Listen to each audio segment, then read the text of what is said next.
BMW Z3 excels in a lot of ways, including its spirited handling, its gorgeous styling, its reasonable power to weight ratio, especially for back in 1997. However, the one thing that it does not excel at is the audio system. So today we're gonna be replacing the subwoofer, the speakers, and the head unit with a subwoofer from Z3Subwoofer.com, Audison speakers, and a Continental VDO head unit. It's gonna completely transform the sound. Let's get into it.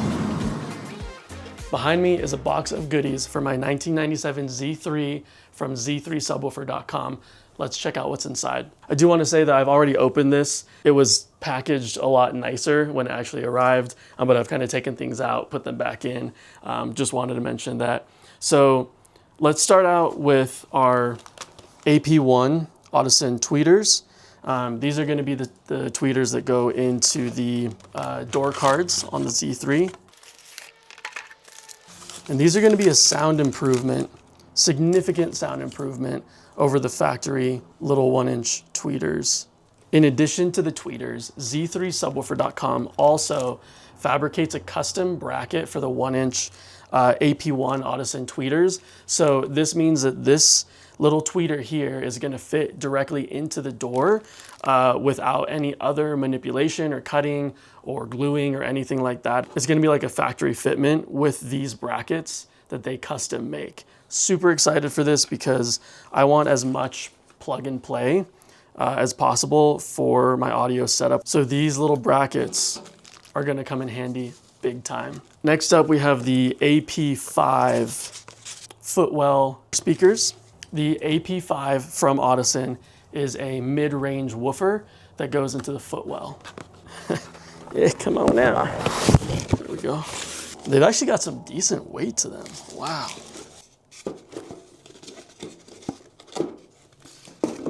These Audison speakers I ordered directly through Z3Subwoofer.com. So you can also get yours directly from Z3 Subwoofer. And this thing is absolutely gorgeous. This is our Z3Subwoofer.com handmade in Canada Stealth box with 6.5-inch subwoofer for the BMW Z3. It has dual inputs to take advantage of the factory amp's maximum output. Inside of the enclosure is premium acoustic fill. It also has premium sound deadening. This one specifically has an upgrade called the XL package, which is extra internal bracing, which slightly increases the enclosure's size, lengthens the port for a lower tune, and what gives a deeper, fuller low-end response. And although this Stealth box is super impressive just by itself, I wanted to maximize the sound that it produces and the sound around it as well, and around the actual enclosure itself. So I also opted to get the ISO mat. The ISO mat is a mat that sits below the enclosure, between the chassis of the car and the enclosure, and it just ensures that there are no rattles or shakes. It's an extra level of sound deadening, and it's engineered in a very specific way to ensure that the sound that the enclosure produces is the best possible. As if that wasn't impressive enough, this enclosure also comes with the sun, rain, and sound upgrade. This makes the enclosure heat and weather resistant. Since obviously the Z3 Roadster is a convertible, it sees a lot of sun. I'm here in Colorado, which is a very high UV index state. And so it's really good to have the extra protection from sun and rain and just the elements in general. It protects the sub, the wiring, the electronics, and all that kind of stuff for a very, very long time. And in addition to that, this enclosure is actually serviceable. So you can remove the screws, you can service the inside, and then you can actually put it back together, torquing them down appropriately, and it creates a perfect seal. So it's not one of those like one and done, pre-sealed, like you'll never be able to service it type of things. It's just really nice for longevity. And one thing that's really cool that Z3Subwoofer.com does is give you the opportunity to choose which subwoofer actually goes inside of your enclosure. So I chose the Helix IKW6 DVC 2 ohm. It's a 150 watt RMS dual 2 ohm subwoofer. That is what is inside of here right now. This one is an extremely well-balanced, high-performing subwoofer that I am super excited to hear. I have to say, you guys, this thing is really, really cool. There are a few options to choose from when you're building your box in terms of upgrades, size. There's the big box. There is this one, which is the Stealth box.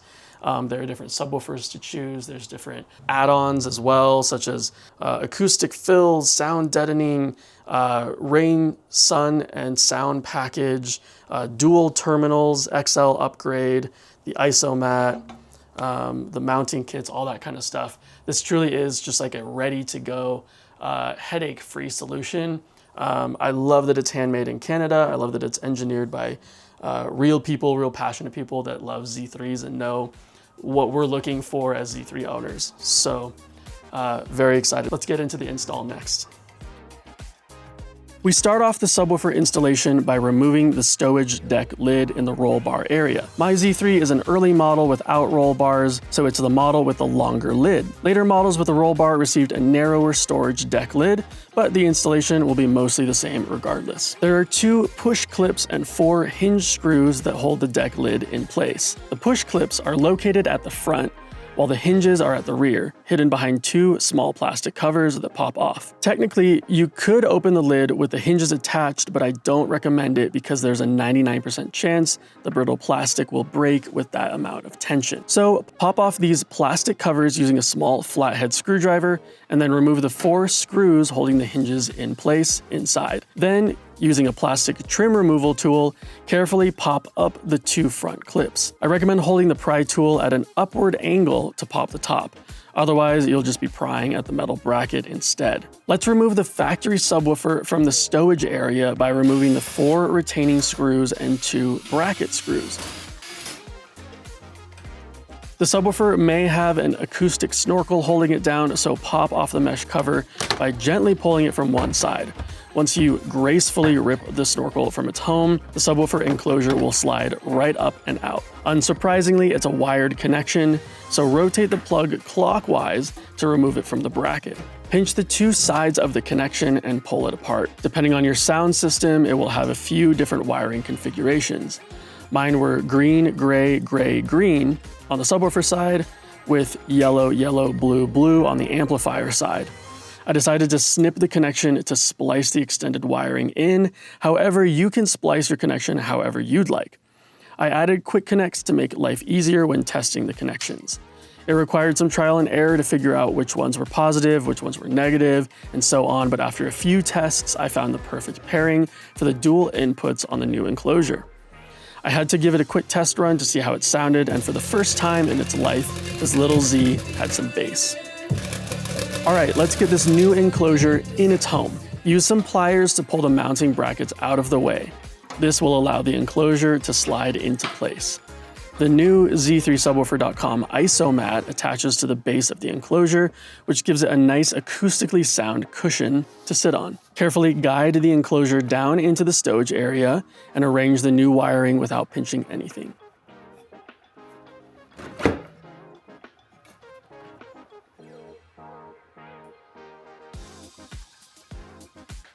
Reinstall the lid bracket and then reinstall the lid itself, being sure to align the hinges correctly. To reinstall the 4 screws at the back without dropping them into the abyss, I used some tape around a stubby Phillips head to secure the screws. Don't forget your plastic covers like I almost did. And just like that, you've successfully installed your new Z3 subwoofer enclosure. Next on the to-do list is to install our new AP1 tweeters in the doors. Let's remove the door card by gently prying the mirror controls off and pulling the latch cover from left to right. Inside of the handle is a small Torx screw doing a lot of the work. Honestly, someone should give this little screw an award for 29 years of holding it down. With a trim removal tool, pop up the plastic clips around the perimeter of the door card. I found that pulling perpendicularly with a strong but quick motion is the best way to get these out without damaging the door card. Now, this is important. Pull up toward the sky to finish removing the door card, otherwise you'll bend the tab at the top and have a really bad day.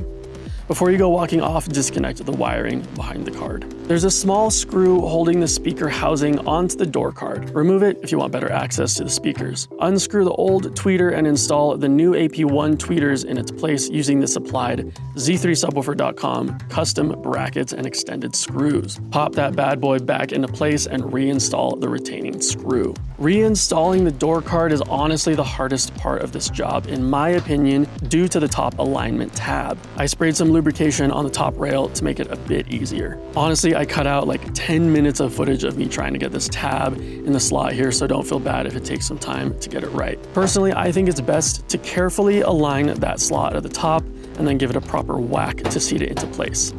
Use a small tool to set the trim back down into place on top. Pop the latch cover back on by installing it from right to left this time, and then smack those bad boys in.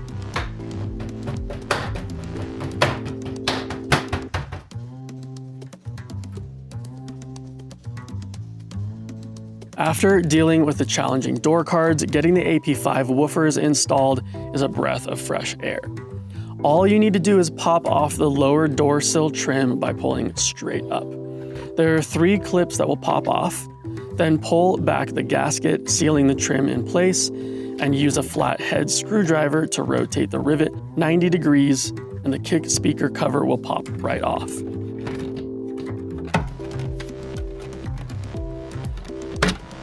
From there, simply unbolt the 4 screws holding the factory speaker in place and swap them out. It should be a direct plug and play. To really bring this whole project together, I upgraded the factory head unit to an aftermarket Continental VDO unit, and it made all the difference. All right, here we go. There are 2 hex screws on each side holding the factory unit in place, then it slides right out. Disconnect those bad boys and then pry upward on the main harness latch to disconnect that. Spend the extra $20 on a custom plug-and-play harness to save yourself 3 hours of splicing and headaches. Use the supplied keys to dislodge the cage, and then install the cage in its new home by pushing on the tabs that lock it into place. Just like that, you massively upgraded your audio. Now, I wish I could give you a proper before and after sound comparison, but I don't want to get a copyright strike, so the best I can do is an after audio clip using royalty-free music. My little camera microphone doesn't do it justice. You just have to take my word for it that it sounds 1,000 times better now than ever before.